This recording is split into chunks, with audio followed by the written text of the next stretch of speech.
Hi there, welcome back to my kitchen. Today, we're gonna make one of my favorite soups. It's called Mexican chicken chowder, and I have used this recipe for years. I remember learning it from a wonderful woman named Danielle Walker. She has a cookbook called Against All Grains.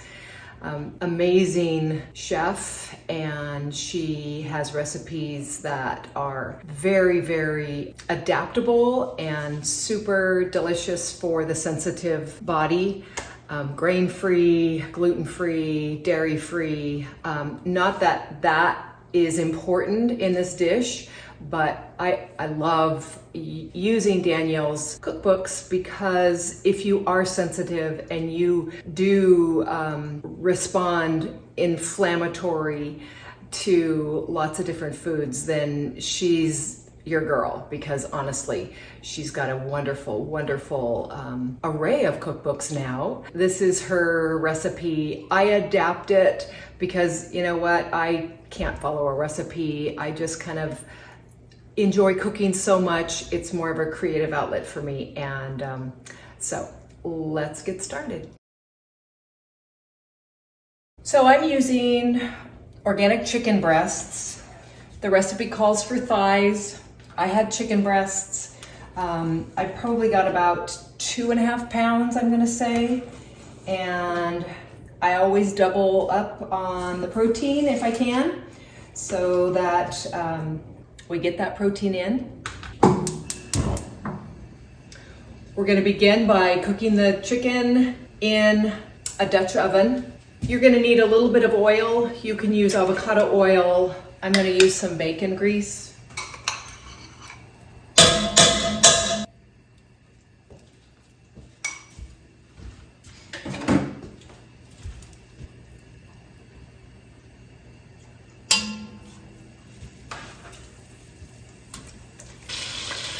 Go ahead and season the chicken with a little bit of chili powder,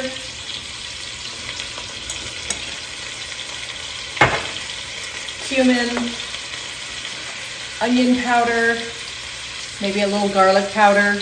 You can use garlic cloves.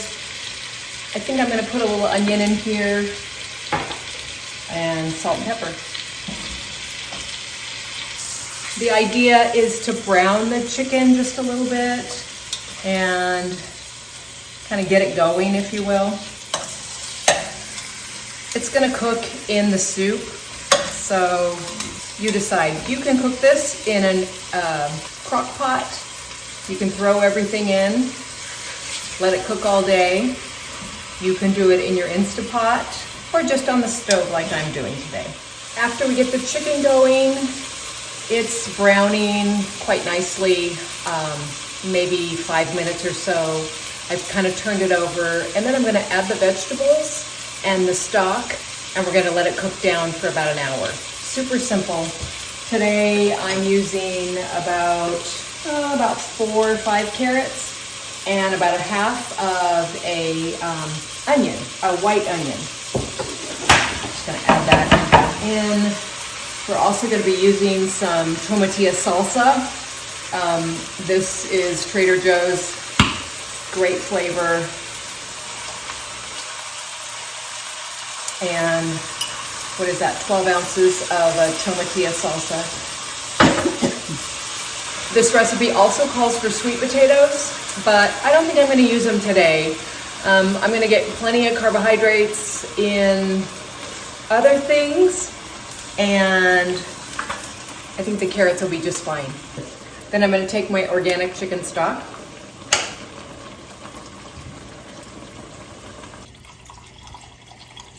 Okay, we've got that in the pot. It's pretty simple right now, and we're going to add some lime. After it cooks down, after about an hour, we're going to then add some greens, and it's pretty simple and very tasty. Okay, we've cooked the chicken and in the broth with the carrots and onions and spices and salsa for about 40 minutes. So things should be nice and soft and cooked down, and we're ready to finish the soup. I'm gonna take a bowl and pull the cooked chicken out, and then we're gonna shred it, leaving everything else in. Again, I omitted the sweet potatoes this time. I wanted a little bit of lower carb soup. So we're gonna pull that out, let it cool a little bit, and shred it before we add it back in. And then I'm gonna add a handful of organic cilantro. That's about one bunch. I've got a lime that I'm gonna cut and squeeze. It's gonna make it fresh and tangy.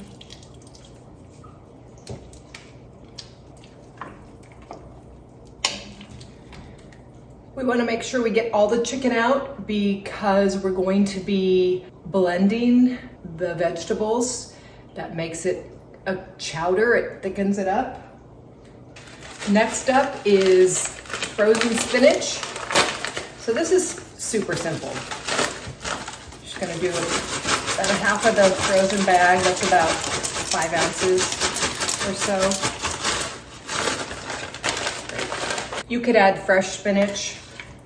I just find that it's easy to have frozen spinach in the freezer that I throw in recipes because why not?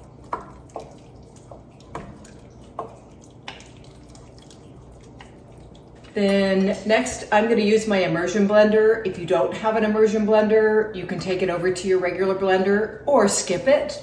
But this is gonna puree the veggies.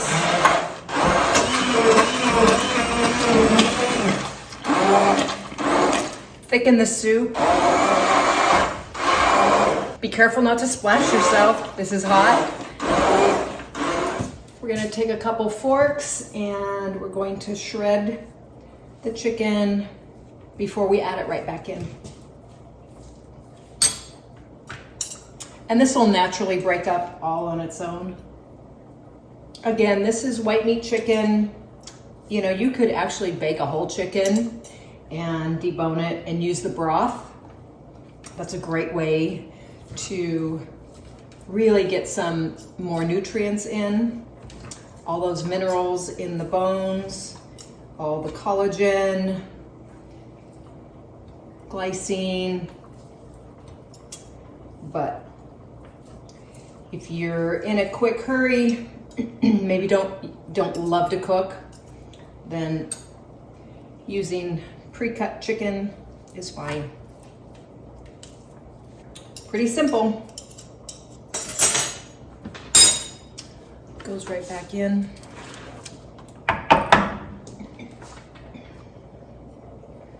Along with everything. Makes a nice thick soup.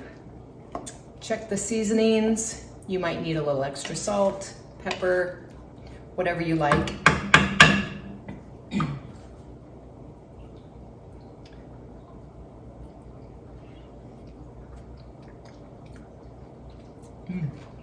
That's nice. Maybe a pinch more salt, but a simple soup, high protein, low carb, very filling. You can serve this soup for your family for a quick lunch. I love the leftovers. Sometimes if I make a double batch, I'll freeze half of it and be able to pull it out. A quick meal. It's a little bit on the sweet side because of the carrots, and if you're using sweet potatoes, it lends really nicely to that kind of sweet, spicy flavor, and it's hearty. I mean, what's not to love? I'll have the recipe below in the notes, and I really will encourage you to give it a try. Again, double the protein, double the chicken, and you're gonna have a good 4 ounces in a bowl. This soup kind of ticks all the boxes. Super satisfying, quick and easy, delicious in flavor profile, nutrient dense, homemade, and you just can't go wrong. Get creative in the kitchen, and I know you won't be sorry. Mexican chicken chowder. So to top off my feeding window, because I do eat typically in feeding windows, I'm going to have my protein pudding with the Equip Foods Prime Protein Powder, which is super clean, super delicious, and it is very high in protein. I'm gonna take a little bit of organic Greek plain yogurt, full fat, and I like to mix the unflavored. So I'm gonna do about a half a scoop of unflavored, and today I'm gonna do about a half a scoop of the vanilla Prime Protein grass-fed beef isolate protein, and we're gonna do a couple scoops of thick, delicious Greek yogurt. That's probably about almost half a cup. We're gonna mix that really well. If you are dairy-free or feel like you do better without dairy, you could mix coconut yogurt in. You could mix in some cashew or another type of a nut-based yogurt. That's up to you. I'm gonna add a few nuts. I've got some slivered almonds that are slightly toasted, a little bit of texture. You could also try maybe some hemp seeds. That's maybe a tablespoon or so. Hemp seeds, you could do flax seeds, you could do chia seeds, or no seeds, up to you. You could do some berries. If this is a vanilla flavored dessert, so you could put some cubed apples. You could do like a keto maple syrup. Sky's the limit as far as how you flavor this, but you could add some espresso powder and make it kind of a coffee flavor. It's not too sweet, but it's sweet enough. And it honestly ticks the boxes for me as far as dessert. I'm gonna feel super satiated. I'm gonna have plenty of fuel on board. I'm gonna not undereat as I'm trying to, just make my way through the rest of the day before dinner. And I feel like this is a super healthy option that is easy, delicious, and I'm gonna feel great all afternoon. Another couple tips I want just to offer is while you're kind of really dialing in your protein grams, and that is, in my opinion, the most important macro. Now, portions are going to matter. I really think that you should get clear on your protein portions and try and land on about 40 grams of protein at each feeding window or more. Say, for example, I had a nice bowl of that Mexican chowder for my first meal, for my lunch. And I had maybe 4 ounces of the chicken in there, which is about 35-ish grams of protein. I think that's a wonderful meal, all in its own. And then about an hour after that soup, I'm gonna close out my feeding window. I like to have feeding windows about an hour and a half long, maybe twice a day. If you have a healthy metabolism, if you're not adrenally exhausted or have some underlying condition that maybe you shouldn't fast, but most of us in a menopausal body do well with a longer fast. Okay, that being said, we do need to be careful about portion sizes. Just be aware for the first few days or weeks that you kind of step into really being careful with your diet.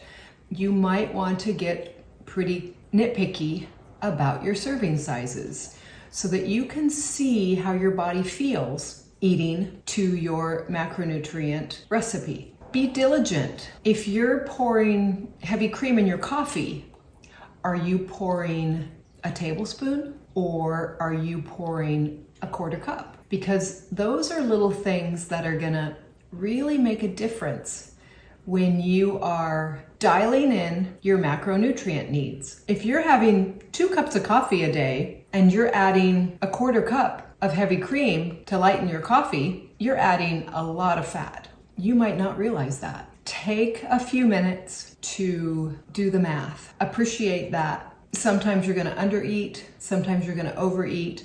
But if you know where your macros should be and you're getting it right on, then you should have metabolic success. Fat loss should be easy. If there are other contributing factors, well, we need to deal with that. But simple things like portion control, and it's not about being perfect.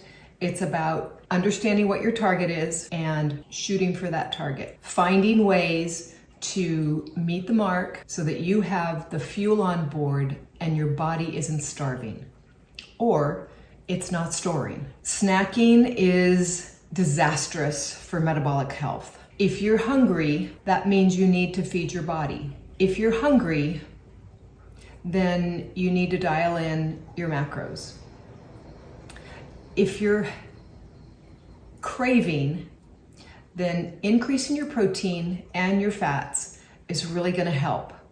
Now, being uncomfortable, mindfully checking in to learn what that craving is all about. If it is a craving, then maybe you want to just honor that you're having a craving and decide whether you're going to cave or not. But most women who eat to their macronutrient ratio needs, and we learn that in the Jumpstart, most of us need about 80 to 100 grams of protein every single day, will feel pretty darn comfortable. Eating simply, taking your time with your meals, getting the right nutrition is the first step to metabolic success. So let's recap. First of all, diet is essential. Learn your macronutrient needs and stick closely to them, at least in the beginning. Rest. You need to get rest. You need to sleep. Allow your body to process things, okay? Exercise. You need a good 30 minutes on the daily.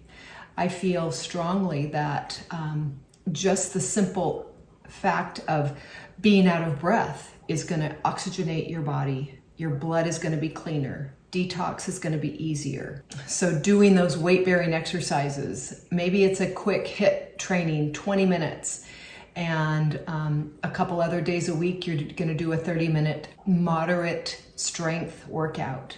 Supplementation. Supplements matter.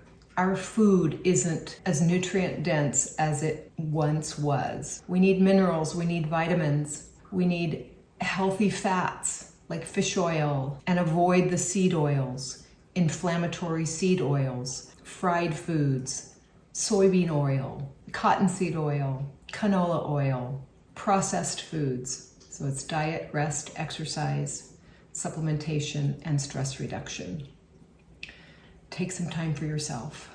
Read a good book. Have a good laugh. Do something fun. Get out in the sunshine. That's a recipe for success. And I know at this time of the year, man, oh man, we've got a lot on our plate. Let's make sure it's a healthy meal and a healthy routine, because our routine is everything. Again, appreciate your body, appreciate what it does for you. If you're uncomfortable, make some changes, take action. Let's make this the best end of the year ever. I love to give you a pep talk. I love to offer tricks and tips for all things fat loss. Living in a menopausal body is a tricky thing. I want to help you master that so that you have a long and healthy life. Thank you so much for being here. Come for the fat loss, stay for the longevity. We'll see you next time. Bye.